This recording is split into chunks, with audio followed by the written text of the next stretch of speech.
এমন করে চোখের জল মুছিয়ে দিয়ে কোলে করে নিয়ে বলছে, রাধে ও বৌমা কি হয়েছে বলো তো, এমন করে কাঁদছো কেন? তখন রাধারানী বলছে, মা সে কি বলবো মা, কালকে যখন গভীর রাত সেজে শুতে স্বপন দেখি আমি, মোর পতির কি দুর্গতি শোনো মাগো তুমি, চোর আসি কুয়ারে বসি গাভী বর্ষ হরি, আমার কারে বেশ হোসা লয়ে গেল চুরি। সে কি কালকে চোর এসেছিল? হ্যাঁ মা, কালকে চোর এসেছিল।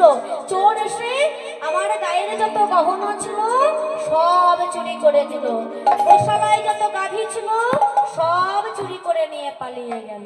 আর তোমার ছেলেকে যখন বলতে গেলাম, তোমার ছেলে যখন দেখলো কি মার না মার, দেখি আমার ছেলেকে মেরেছে, সর্বনাশ। আয়ান এখানে আয় তো বাবা।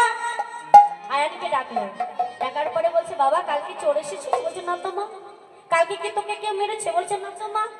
হ্যাঁ গো বৌমা, তুমি তো গায়ের এই গহনাগুলোই পড়েছিলে, কই তোমার তো চুরি করে নিয়ে যায়নি। আয়ান একবার গোশালাটা দেখে আয় তো বাবা। দেখলো গোশালাটা ঠিকই আছে। তাহলে বৌমা তুমি মিথ্যা কথা বলছো? বৌমা এটা তো আমি স্বপ্ন দেখছিলাম, পোড়ামুখী কলঙ্কিনী রে। আরে স্বপ্ন দেখলে কেউ এমন করে কাঁদে? ও মা তারপরে শোনো, এতে খাটলো না, এতে খাটলো না, রাধারানী আমার ধরা পড়ে গেল। এবার রাধারানী দেখছে আবার আমাকে চালাকি করতে হবে। এবার রাধারানী বলছে, ও মা শোনো শোনো।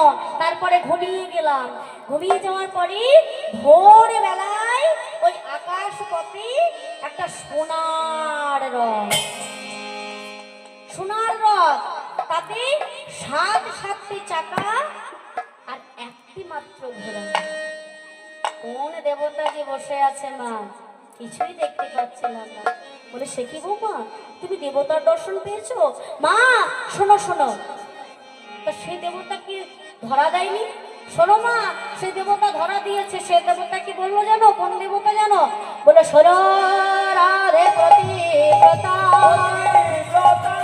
তোমায় জানাই আমি হলাম সূর্যদেব। শোনো তোমাদের